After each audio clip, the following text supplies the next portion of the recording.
بالمودة والرحمة والرحمة المنين وأشهد أن لا إله إلا الله وحده لا شريك له له الملك وله الحمد يحيي ويميت وهو على كل شيء قدير شهادة ترفع درجاتنا على النبيين وأشهد أن سيدنا وحبيبنا محمد رسول رب العالمين صلى الله عليه وعلى آله وصحبه وسلم تسليما أما بعد أعوذ بالله من الشيطان الرجيم بسم الله الرحمن الرحيم ويوم يبعث الظالم على يديه يقول يا ليتني اتخذت مع الرسول سبيلا يا ويلتى ليتني لم أتخذ فلانا خليلا وقال النبي صلى الله عليه وسلم المرء مع من أحبه সর্বপ্রথম ওই মহান আল্লাহ রাব্বুল আলামিনের শুকরিয়া জানাচ্ছি যে মহান আল্লাহ আমাদেরকে আল্লাহ তাআলার মহান হুকুম জুমার নামাজ আদায় করার জন্য পৃথিবীর শ্রেষ্ঠ স্থান মসজিদে আসার মতো প্রদান করেছেন শুধু আলহামদুলিল্লাহ। আমি আপনাদের সাথে যে পুরোনো আয়াত তেলাওয়াত করেছি এবং হাদিস পাঠ করেছি তাই আমি কয়েকটি কথা বলে চেষ্টা করব ইনশাআল্লাহ। আমার শেষের কথাগুলো বোঝার জন্য শুরুর কথাগুলো অবশ্যই মনে রাখবেন, আমরা বুঝতে পারবো। তবে আপনাদের সামনে যে আয়াত করেছি আল্লাহ তাআলা প্রতিটি কোরআন আয়াতেই কোনো উদ্দেশ্যে নাযিল করেছেন এবং কোন আয়াত নিয়ে যেটা উদ্দেশ্য চালানো করেছেন। প্রত্যেকটা আয়াতেই শানে নজুল রয়েছে, আমরা বলা প্রেক্ষাপট রয়েছে। তো আমরা আগে এই আয়াতের শানগুলো জেনে নিই, তাহলে আমরা আলোচনাগুলো আরো সহজভাবে আমরা বুঝতে পারবো। এই আয়াতের শানগুলো হলো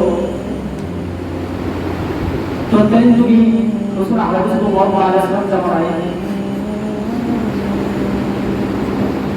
মক্কার কুরাইশদের যারা সর্দার ছিল তাদের কোনো একটা বৈশিষ্ট্য ছিল, তারা যখন বিভিন্ন সফরে যেতেন ব্যবসা উদ্দেশ্য অথবা যে সফরকে তারা মূল্যবান মনে করতেন, সেই সফর থেকে আসার পরে তারা মক্কার কুরাইশদের নেতাদেরকে তারা খাবার খাওয়াতেন। তো এই আয়াতে নাযিল হয়েছে ব্যক্তিগত উদ্দেশ্য ছিল। একজন নাম হলো উকবা ইবনে আবি মুঈত, আরেকজনের নাম হলো উবাই ইবনে খালদ। ওরা দুজন অত্যন্ত ঘনিষ্ঠ বন্ধু ছিলেন। তো উকবা ইবনে আবি মুঈত একবার যখন কোন সফর থেকে তার বাসস্থানে ফিরে আসলেন তখন সে উদ্দেশ্য নিলেন যে আমি মক্কার সফর করে থেকে সরকারকে আমি খাবার খাওয়াবো। তখন সে খাবার আয়োজন করলেন। তারা যদিও মুশরিক ছিল কিন্তু তারা রাসূল সাল্লাল্লাহু আলাইহি ওয়াসাল্লাম আলামী হিসেবে তারা উপাধি দিয়েছিলেন এবং রাসূল সাল্লাল্লাহু আলাইহি ওয়াসাল্লামকে মক্কায় একজন প্রথম একজন সরদার হিসেবে তারা দাওয়াত, সেই হিসেবে সে রাসূল সাল্লাল্লাহু আলাইহি ওয়াসাল্লামকে দাওয়াত করেছেন। রাসূল সাল্লাল্লাহু আলাইহি ওয়াসাল্লামকে যখন সে দাওয়াত করেছে অথবা খানা খাওয়ার জন্য, তো রাসূল সাল্লাল্লাহু আলাইহি ওয়াসাল্লাম বলেছেন আমি তোমার ঘরে খানা খাবো, তবে আমার একটা শর্ত রয়েছে। সে বললেন বলুন আপনি কি শর্ত? তখন রাসূল সাল্লাল্লাহু আলাইহি ওয়াসাল্লাম বললেন যদি তুমি মুসলমান হও তাহলে আমি তোমার ঘরে খানা খাবো, আমাদের খানা খাবো। দেখেন এই কথা থেকে অনেকগুলো মাসালা বেরিয়ে আসে। আজকে আমরা বিভিন্ন খ্রিস্টান হিন্দু বা অনেকদিন বিয়ে আর বিভিন্ন অনুষ্ঠানে আমরা উপস্থিত হই।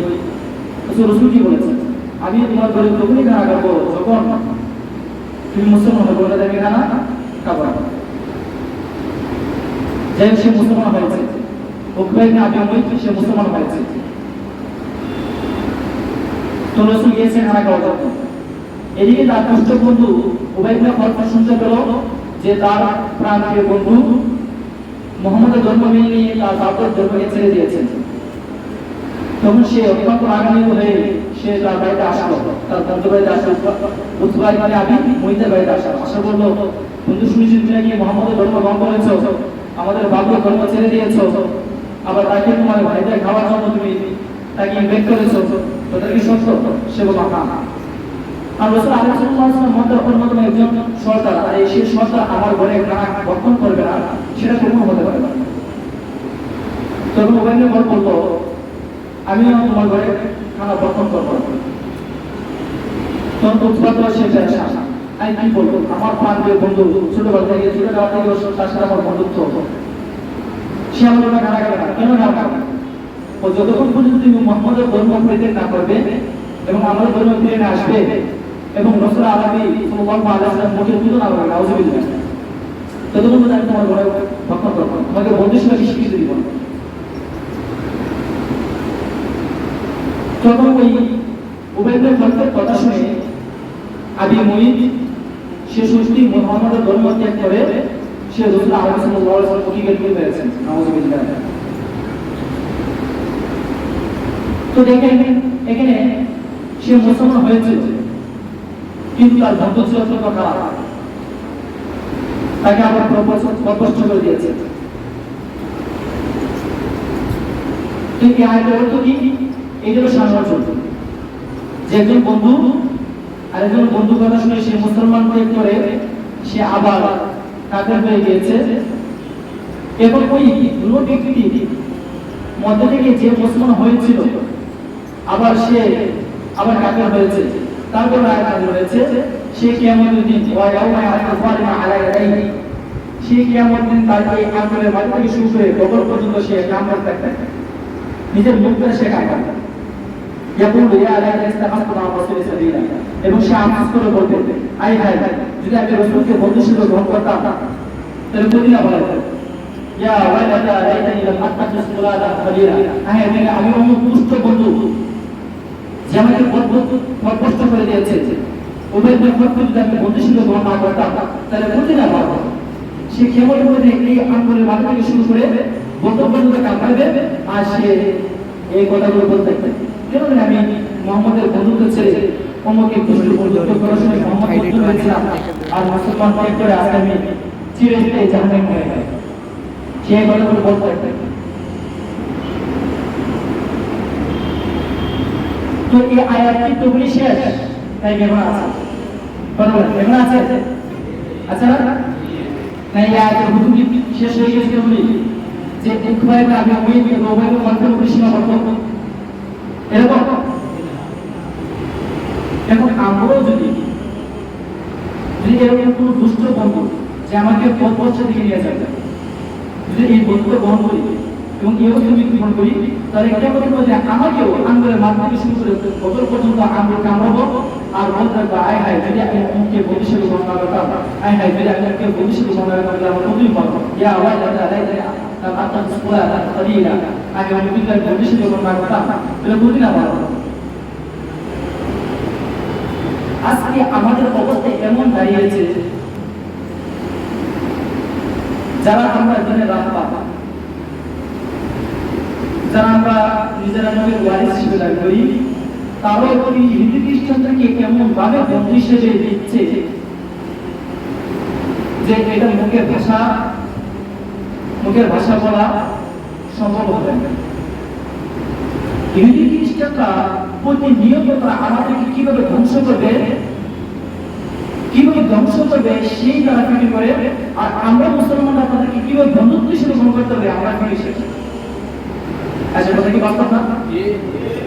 ইহুদি খ্রিস্টানরা প্রতিনিয়ত প্রতি সেকেন্ডে এমনকি তাদের কিছু এজেন্টার গ্রুপ রয়েছে যারা প্রতিদিন ফিকির করবে মুসলমানদের কিভাবে ধ্বংস করে, তাদেরকে অন্যরকম একটা ওজিফা দেওয়া হয়, বেতন দেওয়া হয়, তাদের আরো কোনো কাজ আছে, তাদের একটা প্ল্যাটফর্ম রয়েছে যে প্ল্যাটফর্মে তারা চিন্তা করে মুসলমানদের কিভাবে ধ্বংস করা যায়, মুসলমানদের অত্যন্ত কিভাবে বিলীন করা যায়, সেই জিনিসগুলো তারা সবসময় ফিকির করে। আর আমরা কিভাবে তাদের সাথে বন্ধুত্ব করতে পারি, আর আগে কেউ সবচেয়ে বেশি সাপোর্ট করতে পারি, আমিও মুখকে বেশি মধ্যে পছন্দ করি, সেটাই আমরা আফসোস অনেক আছে আমাদের। এই কথাগুলো বলে এখন আগে শুনে নিই তারা কিভাবে আমাদেরকে ধ্বংস করে। যে আমি একটা কথা বলি, আমি ঈশ্বর জড়িত উদাহরণ দিব যে তারা আমাদেরকে কিভাবে ধ্বংস করতে চায়। তাহলে আমাদের বুঝে আসবে আসলে আমাদের তাদেরকে বলবো না আমাদের ঠিক ঠিক। এরা আমি যদি বলি বন্ধু বানাবো নিঃশেষ বুঝে আসে, কিন্তু আমরা এটা বুঝে নিই তারা আমাদেরকে কিভাবে ধ্বংস করে, তারা কি চায় সেটা যদি নেই তাহলে বুঝতে পারবো তাদের কি বলতে চাচ্ছে। এরপরে একটা কথা শুনেন, আচ্ছা এখানে ফেসবুক শব্দটা দেখেছেন? আমাদের তো মূল আলোচনা শুরু। ফেসবুক শব্দটা দেখেছেন? ফেসবুক শব্দ দেখেছেন না? ইংরেজি একটা গ্রামার আছে, এই গ্রামারে কিন্তু একটা মানে প্রত্যেকটা ভাষার জন্য কিছু মূলনীতি রয়েছে। এই মূলনীতির আলোকে ভাষাকে প্রয়োগ করা হয়, অন্যথায় ভুল হয়ে যায়।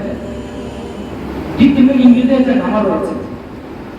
এই গ্রামারে একটা মূলনীতি হলো যখন কোনো শব্দ আপনার লস, যখন কোনো ওয়ার্ড উচ্চারণ করবেন কিন্তু ওয়ার্ডের আগে ক্যাপিটাল লেটার আসে। কি লেটার?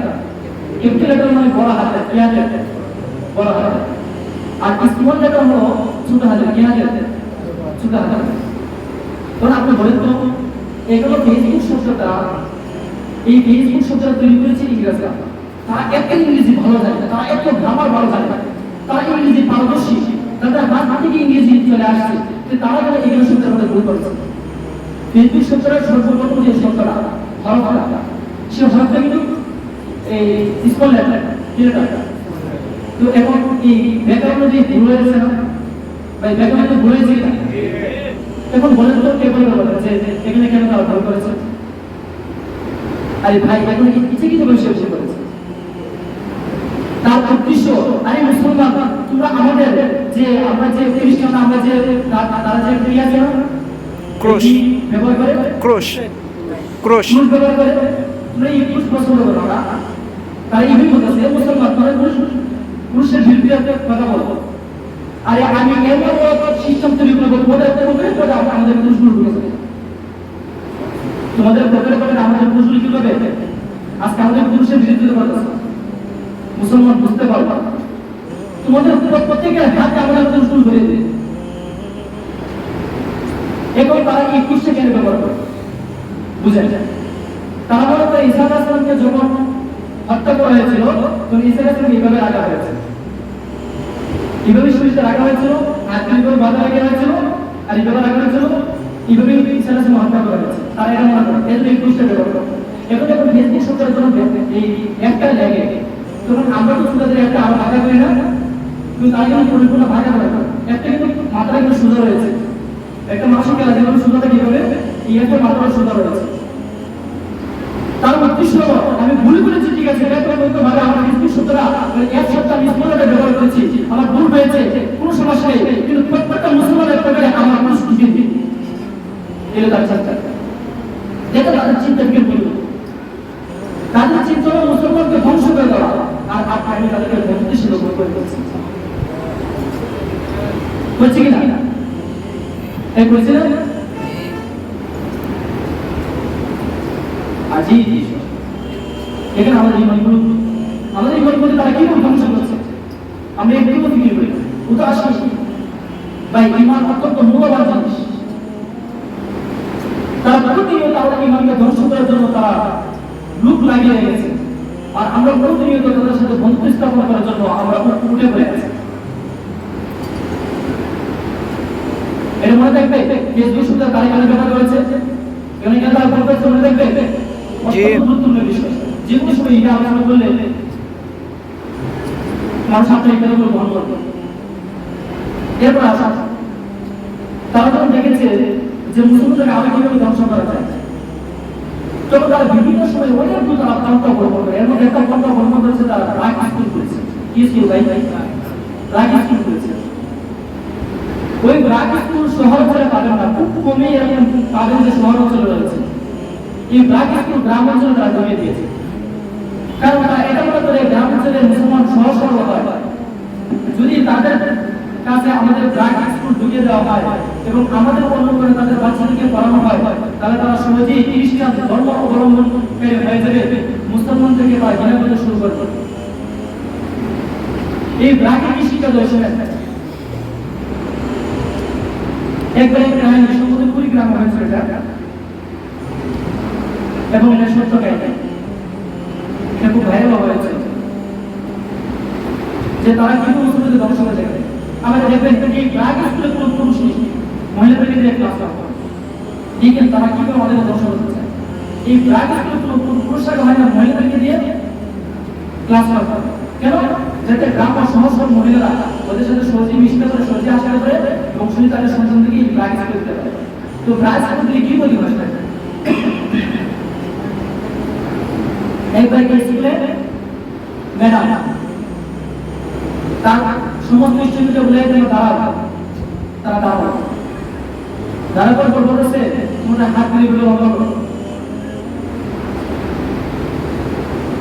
সবাই এগুলো হাত লম্বা করেছে, পরে বলো তোমরা চক্ষু বন্ধ করো, সবাই এগুলো চক্ষু বন্ধ করেছে। বন্ধ করার পর বলতেছে এখন তোমরা সবাই বলো আল্লাহ আমাদেরকে চোখলে দেন, আল্লাহ আমাদেরকে চোখলে দেন, আল্লাহ আমাদেরকে চোখলে দেন। এবং বাচ্চারা চোখ বন্ধ করে বলছে আল্লাহ আমাদেরকে চোখলে দেন, আল্লাহ আমাদেরকে চোখলে দেন। যখন চোখটা আসছে ওদের হাতে আসছে পরে বলে চোখ খুলছে, সমস্ত বাচ্চারা চোখ খুলেছে। চোখ খোলার পর দেখো চোখ লেগে, তখন ওই ম্যাডাম বলতেছে ম্যাডাম বলতেছে আল্লাহ কি তোমাদেরকে দিতে পারে না? আচ্ছা এখন বাচ্চা যদি মনে করবে এদিকে আসছে চোখে, বলছে এখন আবার চোখ বন্ধ, হাত বাদ আবার হাত দিয়েছে।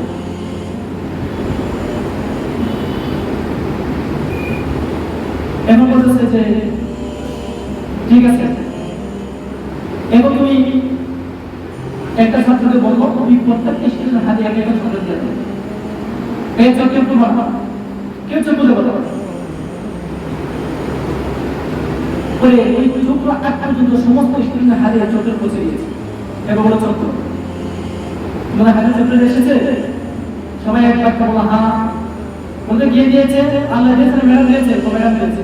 চিন্তা করেছে তারা মানে কি করে কেন বাদ তৈরি করেছে, এখন বুঝে এই সমস্ত বাচ্চারা যখন এই ব্ল্যাক স্কুলে পড়ে সে বাঁচিয়ে যাবে, সে নাস্তিত্ববাদ হওয়ার জন্য আপনার বাকি থাকবে, তাকে তুমি ছোটবেলা কালচার দিয়ে তাদেরকে শিক্ষা দেওয়া হচ্ছে নাস্তিত্ববাদ। এই ব্ল্যাক স্কুল তৈরি করে খ্রিস্টানদের হাত ধরে ব্ল্যাক স্কুল আমাদের গ্রাম অঞ্চলে আমাদের ভাইবাদের তৈরি করে হচ্ছে এই বিষয় ফিকিরি তারা কেন খ্রিস্টানরা বিনা মূল্যে আপনাকে ব্ল্যাক স্কুল সংশোধনকে বলাচ্ছেন, আমাদের কোনো চিন্তাই নেই সেখানে গিয়ে ব্ল্যাক স্কুল শিক্ষা করে। আপনি আমার সন্তানদেরকে তারা ছোটবেলা থেকে নাস্তিত্ববাদ শিক্ষা দিয়েছে, আপনি আমি এই চিন্তাটা পাই নাই। আমরা যদি গ্রাম অঞ্চলে কারো আশেপাশে ব্ল্যাক স্কুল থেকে থাকে তাহলে ওই বইটা প্রতিরোধ করার চেষ্টা করবো এবং ওই সমস্ত স্কুলে নিজেদের পরিবারকে না দেওয়ার চেষ্টা করবো ইনশাআল্লাহ। এরপর আসুন আরেকটা মোটা তারা আমাদের কি করে ধ্বংস করেছে। আর মা কামনে ইয়াসাল্লাহু আলাইহি ওয়া সাল্লাম قال رسول الله صلى الله عليه وسلم تزوجوا الودود فإني مبادر بكم الأمم। রাসূল সাল্লাল্লাহু আলাইহি ওয়াসাল্লাম এই হাদিসে বলেছেন হে আমার উম্মতগণ তোমরা কেমন মেয়ে বিবাহ করবে যে মেয়ে বেশি সন্তান দিতে পারে। কেন? আমি উম্মত নিয়ে প্রমাণ করব কেমন আমি বিবাহ করব মেয়ে অর্থাৎ রাসূল সাল্লাল্লাহু আলাইহি ওয়াসাল্লাম উম্মত বৃদ্ধি করার জন্য উম্মত ধারণের জন্য মুসলমানদেরকে উদ্বুদ্ধ করেছেন, জানতে উদ্বুদ্ধ করেছেন। এদিকে আসল খ্রিস্টানদের ভাগ করব।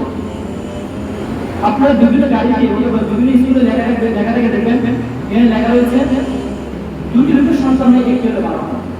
আছে জি, দুটি সন্তান একটি হলে ভালো হয়। এখন দেখুন এখানে সমস্যা হয়ে গেল, রাসূল বলেছেন তুমি উম্মত দ্বারা, খ্রিস্টানরা বলেছে দুটি সন্তান একটি হলে ভালো হয়।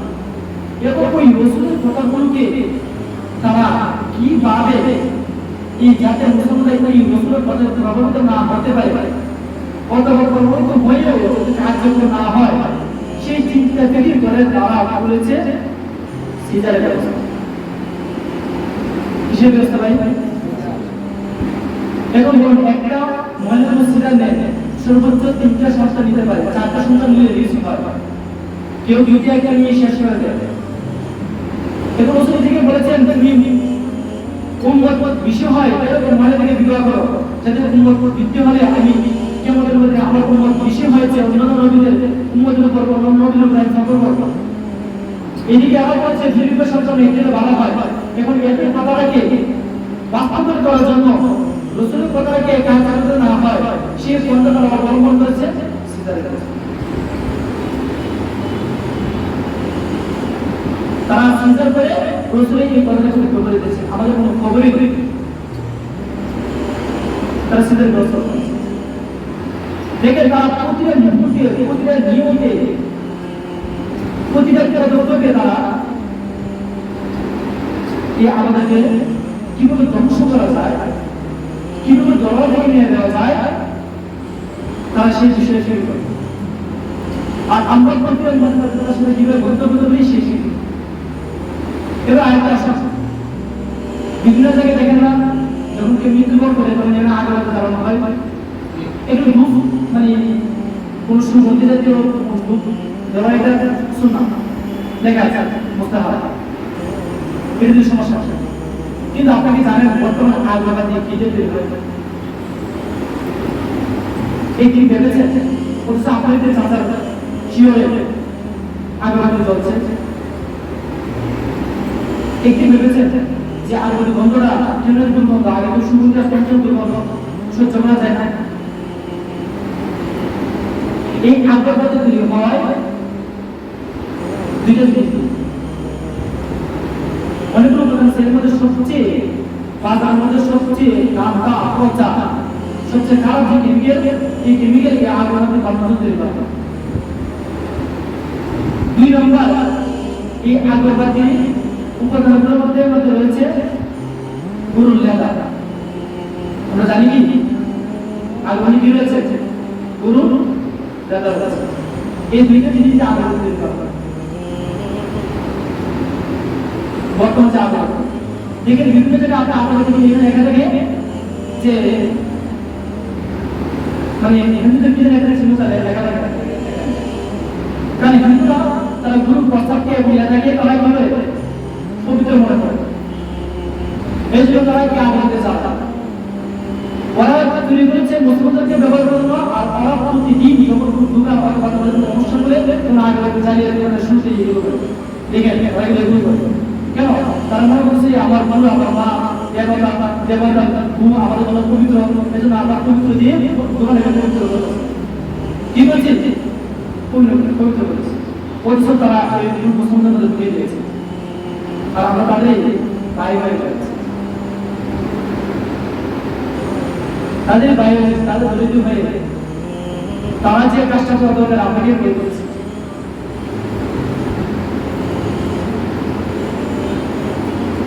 দেখেন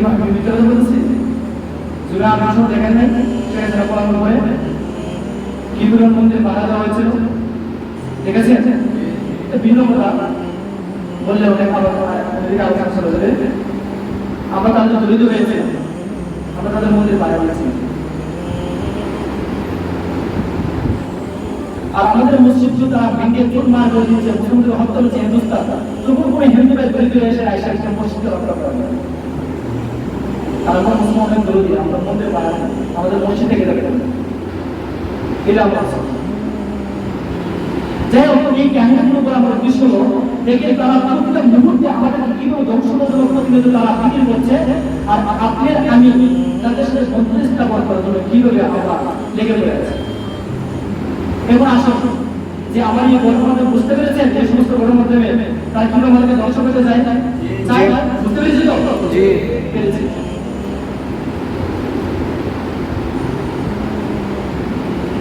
এখন তো আমরা সবাই জানি যে বিশ্বকাপ ওয়ার্ল্ড কাপ চলছে নাকি? আম মানুষ ভাবতে বহু এমন মানুষের বড়রা আলেন ছাত্র এরকম রয়েছে যে আপনাদের বলতো কিনা, বলতো না? মাশাআল্লাহ, কেউই বলতো না।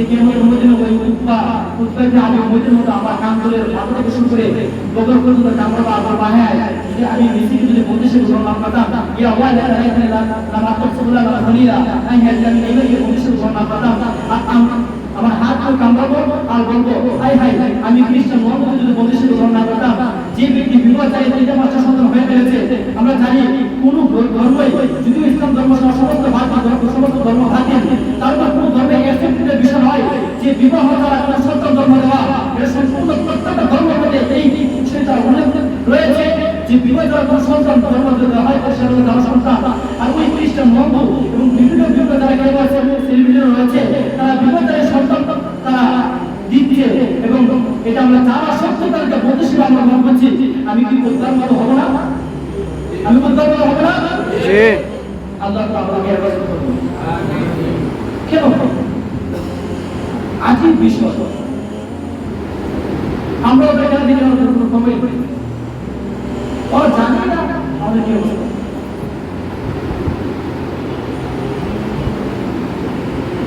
আল্লাহ যদি সত্যি আমি উদ্ধার কথা হয়ে যায় যদি সত্যি তাদের আমার মন্তরের মধ্যে দেশটি মোহাম্মদ নেইমার আর তার ছেলেটি রয়েছে তাদের মহব্বত একটিটা মন্তরের মধ্যে আমি কবরে চলে যাই আমার কি হচ্ছে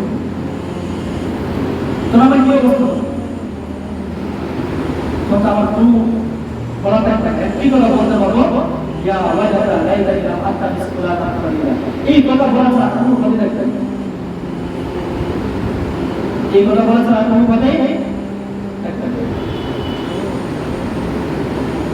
তা আমরা পারবো ইনশাআল্লাহ এই সমস্ত কাজ করার জন্য আরে ভাই আমরা তো কি আমাদের পরিবারকে বোঝাবো আমার ছাত্র ভাই বাবা ভাই তারপর ভাগিনা ভাগনি এদেরকে বোঝাবো যে এগুলো দূরে থাকবে আর আমি যদি তাদের সাথে আসো যদি দেখি না তখন কি অবস্থা ভাই এখন থেকে আমরা সচেতন হয়েছে বাস্তবিক এখন থেকে যদি আপনি বাড়িতে গিয়ে এগুলো বোঝা তাহলে যখন আপনার মধ্যে একটা বোঝা আসবে যে আসলে এগুলো ঠিক না তখন আপনি আপনার পরিবারকে বোঝানো সহজ হবে মানে আপনি সব সহজের সাথে দেখে যান এই জন্য আমাদেরকে বলবেন এই এখানে দেখে বলো না তারা বলবেন কি জানেন তুমি তো বুঝে আমার সাথে এমনি তুমি তো বুঝে আমার সাথে দেখা গেল এবং তুমি এটা বিরোধী করছো তখন ভাই ভাই নিজে জানাতে বাঁচা পরিবারকে জানাতে বাঁচানো এটা সম্ভব হবে এখন থেকে শুরু করতে হবে এখন থেকে নিজে পরিবর্তন হতে হবে পরিবর্তন করতে শোনা আয়াত আছে না ইন্নাল্লাহ লা ইউগাইরু মা বিকওমিন হাত্তা ইউগাইরু মা বিআনফুসিহিম যে কোন যতক্ষণ পর্যন্ত তার নিজেকে পরিবর্তন করতে পারে না ততক্ষণ পর্যন্ত আল্লাহ তাকে পরিবর্তন করে এবং আল্লাহর পরিবর্তন হওয়ার জন্য তাদের মহব্বত আমার অন্তর থেকে দূরীভূত করার জন্য তাদের আল্লাহ মুহাম্মদ রাসূল মহব্বত আমার অন্তরে প্রবেশ করার জন্য আমার অন্তরকে পরিবর্তন করা শেষ না হবে আমার অন্তর পরিবর্তন করবে না তো কেউ কেউ আমি মৃত্যুর মতো বলতে পারবো উভয় ব্যবহার করবো এগুলি আমরা চেষ্টা করেছি যদি চেষ্টা করি তো অবশ্যই আল্লাহ আমাদের রাস্তা দেখাবে আমাদের পরিবারকে আমরা দলাল থেকে ফিরিয়ে এনে নূরের দিকে নিয়ে যেতে হবে ইনশাআল্লাহ এগুলি কি আমরা শুনে আছে ওয়াল্লাযিনা জাহাদু ফিনা লানাহদিয়াহুম সুবুলানা যে আমার কথা চেষ্টা করবে লানাহদিয়াহুম অবশ্যই তাদেরকে পথ দেখাবো এখানে দেখেন লামে তাকে ব্যবহার করেছেন নুনে তাকে ব্যবহার করেছেন আবার লানা এই জবাসকে ব্যবহার করেছেন জবাসকের মতো এই তাকে কিছু গ্রাম পাওয়া তিনটা টাকা ব্যবহার করেছেন লানাহদিয়াহুম আমি অবশ্যই তাকে পথ দেখাবো তুমি যে এদিকে চেষ্টা করো যে তুমি কেন দেখবে না তাদের সাথে বন্ধুত্ব করবে না তোমার পরিবারের তুমি রক্ষা করবে তোমার নিজেকে রক্ষা করবে তোমার জাতিকে রক্ষা করবে সুবহানাল্লাহ তুমি অনেক রাস্তা সাবিরের জন্য শুধু একটা রাস্তা দুইটা রাস্তা তিনটা রাস্তা পাঁচটা রাস্তা আমরা পারবো ইনশাআল্লাহ তো তাদের মহব্বত আমাদের থেকে দূর করে নিজে আগে পবিত্র হয় তারপর আমরা পরিবারের পারবো ইনশাআল্লাহ আল্লাহ তাআলা আমাদের তৌফিক দান করুন আমরা যারা শুরু করেছি